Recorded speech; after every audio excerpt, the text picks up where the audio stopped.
Hey there, I'm John. And I'm Josh.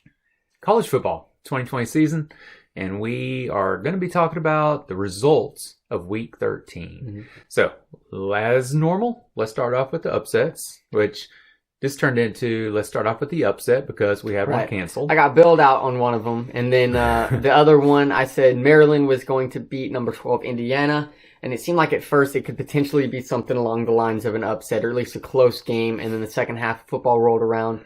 And it's very easy to forget that only good teams can play two halves of football, and Maryland could not. I'm still pretty disappointed that Talia was, I just expected more, honestly. He's been very on and off. Yep. Either he's like incredible or just very, very mediocre so far this season. It makes me sort of glad that they didn't play Ohio State because that probably could have been pretty ugly, especially after seeing this one. Agreed.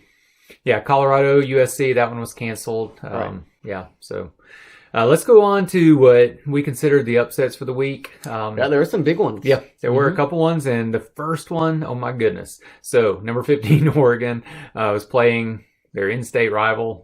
Guess it's a rival, I don't know. But Oregon State. I do not know the last time Oregon State beat Oregon. I can't think in my mind. Yeah. It has to have been a long time ago. I know they play every season, but like Oregon is the grandfather of this rivalry. 38-41. So a 3-point ball game. Points. 3-point ball game. Fourth quarter, Oregon State scores 22 points in the fourth quarter to come back and win this thing. 22 points, man. Yeah, they had their ground game was awesome. I mean, they had this guy Jefferson, 226 yards on the ground. And clearly wasn't a lack of offense on Oregon's part because 38 points is more than enough to beat most teams. Yeah. It was just defensively 22 points in the fourth quarter. That is unreal. Yeah. Yep. Nice to see. So that knocks the Pac-12 essentially out of the Good grief. out of the playoffs. They weren't really in it anyways because how late they started. But that's okay. It is true. Then you had number 8 Northwestern going against Michigan State. Okay, come on, man. There was no possible way Michigan State was going to win this. Absolutely not. This is Northwestern in a nutshell. This is why I chose Northwestern to be upset 2 weeks ago. Yeah, they don't win games they're supposed to win. This is them. Like they had number 8. They were finally seemed like they had something consistent going for them. Undefeated, and then they just blow it against Michigan State, who's having the down year of down years. Yes. Oh, wow. Shame on you, Northwestern. Mm-hmm. Okay, then we had Nevada played Hawaii. Right. This was at Hawaii. Yep. I think probably, and Nevada was undefeated going into this one. Undefeated, 5-0 going into it. Now they're 5-1. Yes. Honestly, sucks for them. Hawaii, I don't know how they pulled it off. There's some kind of magic up there. And I don't know where is it Honolulu where they play? Who knows? Probably. Who knows? Likely. Yeah. Okay, some not upsets, but interesting things that happened this week. One, again, another cancellation. This was horrible for Boise State.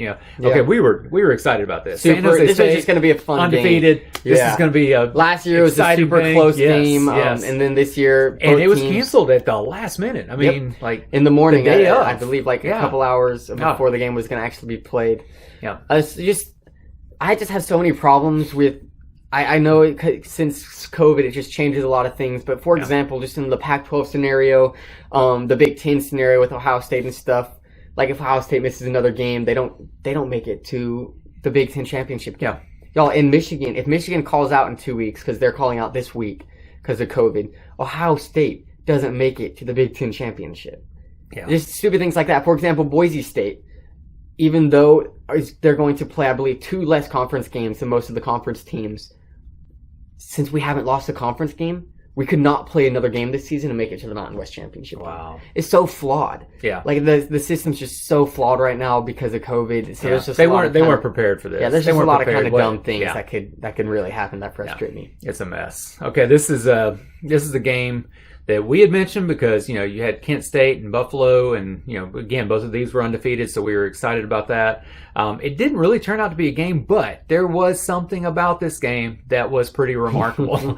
And that was Buffalo. You got Patterson. This little guy, he's a small guy playing running back, and my goodness, 400 plus yards on the ground. 8 touchdowns. He tied the NCAA record for touchdowns, was close to beating it for yards overall. Probably one of the most dominant performances I've ever seen personally from a running back since I've been alive. So when they interviewed the coach, when he took him out of the game, he was not aware that he could have broken the record. Man, poor guy. Somebody should have had some heads up. One more letting the touchdown. coach That know, happens "Hey, a coach." lot. I feel like that happens Yeah. a lot. It's like, come on. But yeah, man. Everybody else knew. Usually the coach is the one who pulls them out and they don't care. But apparently he didn't know. He did not know. Man, just one He had more no touchdown. idea. He would have left him in. Yeah, one he more would have left him touchdown. in. Yeah. Oh, sure. well. Huge win for Buffalo. It was. Great game for Patterson. Yeah. Okay, and the next one we're only mentioning for one reason, and it is a lesser reason than Patterson. Patterson was a monstrous reason. That was big. Vandy 0-8 now against Missouri. The big thing was that this is the first time that a female has played in a Power 5 team ever. So Sarah Fuller, she was able to do one kickoff, because she never got a chance to do an extra point or never got a chance to do a field goal. Yeah, it's dangerous territory when you're talking about this, unless you're trying to talk about it in a positive light, just because. I mean, I guess the positive... It's just hard for me to look at this in any other way than just one large publicity stunt on Vanderbilt's part. Yeah. Just the absolute failing football program. Coach gets fired. Obviously not because of playing her. The really good news is that Vanderbilt, they're the conference, they're the champions in terms of soccer. So, I mean, their soccer team's phenomenal. Yeah, they are. Yeah, so there's no denying that. Yeah. It just didn't necessarily make too much sense in the long run. And how does every single kicker get out? Again, just COVID. Man. I know. COVID is a weird year. So the next game that I was going to mention, Memphis at Navy. Do you have any idea what the score was? Memphis at Navy? I don't. You don't? Okay. I actually don't. Throw a guess out there. What do you think? If it's interesting, I would think it's high scoring. Mm-hmm. Because it's Memphis and Navy. Because it's Memphis and Navy, so 54-51. Yeah, it was 10-7. Wow. so that is interesting. It's like, what on earth? Interesting. Who won? We're just going to mention that. Memphis won that. Memphis won, okay. Yeah, it's just 10-7. Yeah, that's not what you expect from those two teams. It's really not. Yeah, not at all. Okay. Not a big deal, though. Okay, so then you had Utah was at Washington. And what's interesting about this one is Utah was up 21-0 at the halftime. And who won? Love this. Love this stat line. Love the fact that Utah was up 21-0. And love the fact that Washington had to play a perfect half to win 24-21 in the second half. Yeah. Good for you, Washington. Washington currently undefeated, right? So Washington and USC, only two undefeated teams in the Pac-12. Either way, I kind of like the way Washington's looking right now. I've always liked them as a football program, especially because Chris Pearson, his time there. So I like it when Washington succeeds. So yeah, go Huskies. Okay, and then number 13, Iowa State. They were at number 17, Texas. And, I mean, this was another one, a fourth quarter having to come from behind, and Iowa State did it. They came from behind, had to score 10 in the fourth to win, and they did. So Iowa State is still winning the Big 12. Yes, they are. Weird to think. Just stat-wise, so 2 weeks ago, the week before the Texas game, Iowa State beat Kansas State, something ridiculous to nothing. Yeah. And so I was already kind of like, okay, maybe this team actually is better than I initially thought they were. They beat Oklahoma this season. They've now beat Texas. Yeah, I'm impressed. Go Iowa State.